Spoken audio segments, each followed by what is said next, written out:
नमस्कार दोस्तों। आज हम बात कर रहे हैं जो एनडीए गठबंधन का जो सीट शेयरिंग फार्मूला था, जो विधानसभा का चुनाव बिहार में होने वाले हैं, उसका कहीं ना कहीं सीट शेयरिंग का फार्मूला तय हो चुका है। और इसको हमारे मुख्यमंत्री नीतीश कुमार जी दिल्ली में जाकर के इसके लिए बैठक करके उन्होंने कहीं ना कहीं कंफर्म कर दिया है कि किसको कितने सीटें मिलेगी। बात यहाँ पर आता है कि कहीं ना कहीं सूत्रों के हवाले से पता चल रहा है कि जो नीतीश कुमार की जदयू जो पार्टी है वो कहीं ना कहीं 102 से 103 सीटों पर चुनाव लड़ेगी।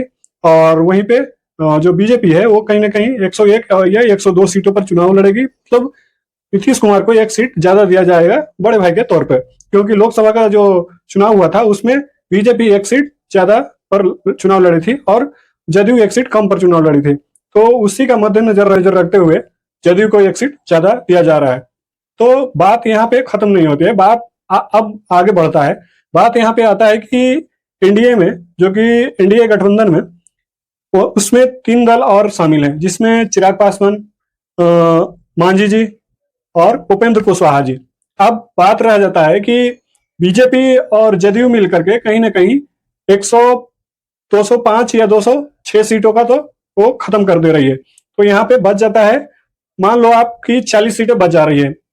और इस 40 सीटों में बोला जा रहा है कि मांझी जी को कहीं ना कहीं 10 सीटें का ऑफर किया जा रहा है और उपेंद्र कुशवाहा जी को 10 सीटें, 10-10 सीटें, मांझी जी को 10 और उपेंद्र कुशवाहा जी को 10-10 सीटें देने का बात किया जा रहा है। और वहीं पे बात किया जा रहा है कि जो चिराग पासवान जी हैं, जो लोक जनशक्ति पार्टी रामविलास का जो चिराग पासवान जी हैं, उनको 20 सीटें दिया जाएगा चुनाव लड़ने के लिए।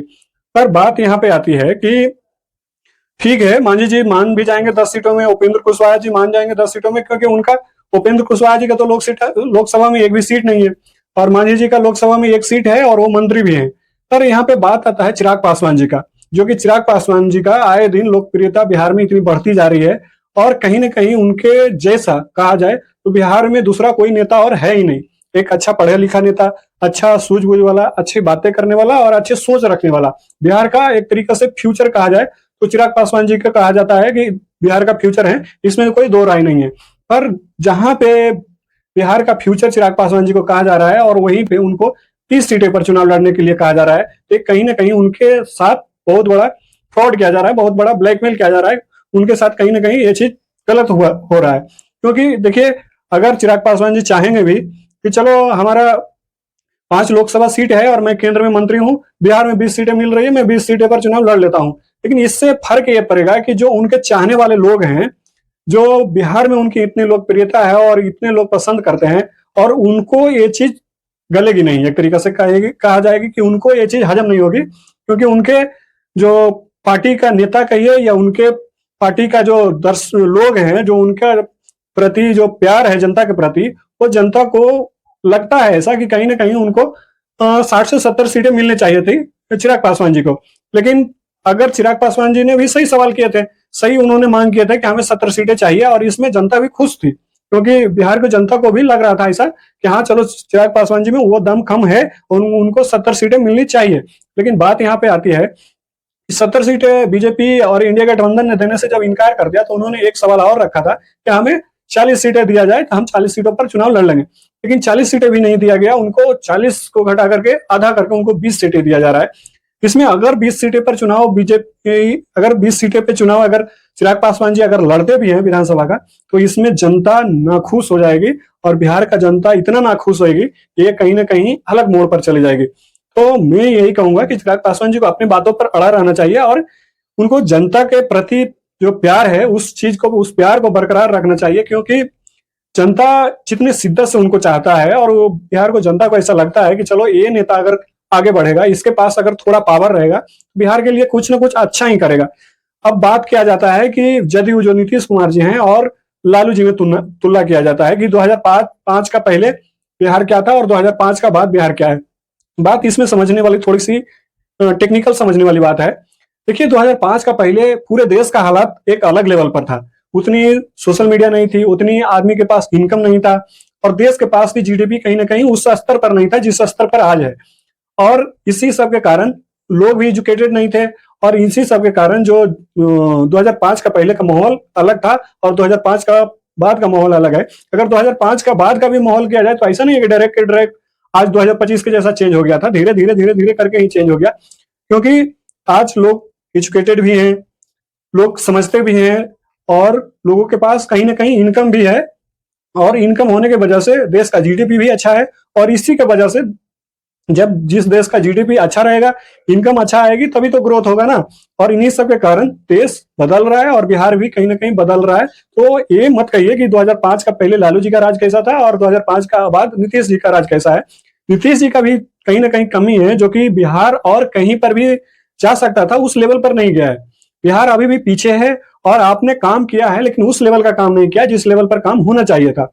अब बात करते हैं नौकरी का, तो नौकरी का भी कहीं ना कहीं पहले से नीतीश कुमार जी पूरे जागरूक नहीं थे। जैसे जिस तरीके से आज बिहार में नौकरियां बांटी जा रही है, अपने स्टेट को भी दूसरे स्टेट वालों के भी लोगों को नौकरियां बांटी जा रही है, उस लेवल का जो काम किया जा रहा है, इसमें कहीं ना कहीं जो स्टार्टिंग काम है वो तेजस्वी जी का कार्यकाल में हुआ था। उन्होंने पहले स्टार्ट किया, कहीं ना कहीं प्रस्ताव लेकर के आए, नीतीश कुमार जी को बताया कि ऐसा ऐसा हो सकता है, तो उन्होंने कहीं ना कहीं स्टार्ट किया डिप्टी सीएम रहते भर में। उसके बाद नीतीश कुमार जी को आंखें खुली, और उसके बाद नौकरियां पर नौकरियां उन्होंने बहाली पर बहाली, वैकेंसी पर वैकेंसी निकालना स्टार्ट किया। कहीं ना कहीं ये कहा जा रहा है कि नीतीश कुमार जी बहुत अच्छे बिहार में किए हैं, इसका श्रेय खास करके नीतीश कुमार जी पर नहीं जाएगा।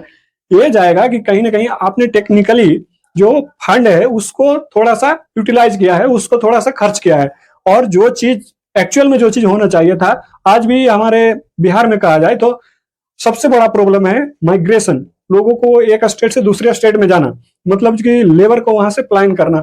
आज भी देखा जाए तो चेन्नई और गुजरात और मुंबई ऐसे बड़े बड़े, दिल्ली ऐसे बड़े बड़े शहरों में न जाने कितने बिहारी मजदूर जाकर के वहां पे पिसते हैं, घसते हैं, और उन्होंने अपने परिवार से मिलने के लिए कहीं ना कहीं एक एक साल का वेट करते हैं। कहीं ना कहीं छठ पूजा, दिवाली जैसे और होली जैसे पर्व में ही जा पाते हैं, वो भी 5 से 6 से 10 दिन, मैक्सिमम 15 दिन मान के चलो, और उसके बाद फिर उनको वापस वहीं जाना पड़ता है जहां से वो लौटे थे काम करने के लिए। तो कहीं ना कहीं ये जो माइग्रेशन है, ये चीज को रोकना बहुत कंपलसरी है, और ये चीज नीतीश कुमार जी चाहते तो रुक सकता था, क्योंकि वहां पर भी कंपनियां आ सकती है। देखिए बिहार का फंडामेंटल सबसे बड़ा चीज प्रॉब्लम ये है ना कि जो गवर्नमेंट है वहां के, वो लैंड जो जमीन होता है उस चीज को मॉडिफाई कर नहीं पाता है। पहले आप किसी भी कंपनी को बुलाने से पहले उसको आप जमीन के लिए उसको इकट्ठा करके देना पड़ेगा, और जमीन का एक ऐसा जगह देना पड़ेगा, उसमें प्लॉट वाइज प्लॉट बना करके जो बिजनेसमैन है वो आ सके, अपना फैक्ट्री वगैरह डाल सके, और उनका जो सुविधा है, वो चीज सुविधा जो सिक्योरिटी है उस चीज को प्रोवाइड करना पड़ेगा। हम कहते हैं कि जैसे आज गुड़गांव, गुड़गांव छोड़ो, आप नोएडा, ग्रेटर नोएडा की बात करो, तो नोएडा में पूरी की पूरी जंगल एरिया था।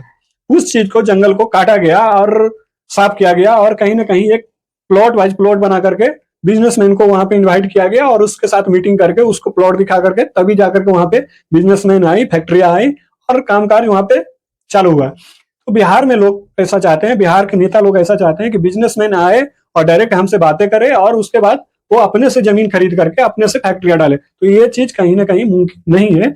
आपको इसके लिए स्टेप, खुद से स्टेप आगे उठाना पड़ेगा। आपको उनको, जो बिजनेसमैन वहां पे जा रहे हैं, उनको सिक्योरिटी सपोर्ट करना पड़ेगा, उनकी सुरक्षा का पहले सपोर्ट करना पड़ेगा। उनका जो फंड है उसको आपसे अगर कुछ डिमांड किया जाता है तो उसको भी पूर्ति करना चाहिए। आप लोन के तौर पर दीजिए, या फिर जिस तौर पे आपको इच्छा लगता है उस तौर पे आप दीजिए, क्योंकि संस्था से संस्था रेट पर आपको उनको लोन दिया जाना चाहिए, ताकि वो फैक्ट्रियां वहां पे लगाने के लिए स्टार्ट करें। स्टार्टिंग में आपको कहीं ना कहीं बहुत कुछ उनके ऊपर छूट देना पड़ेगा, तभी जाकर के बिहार में फैक्ट्रियां लगेगी।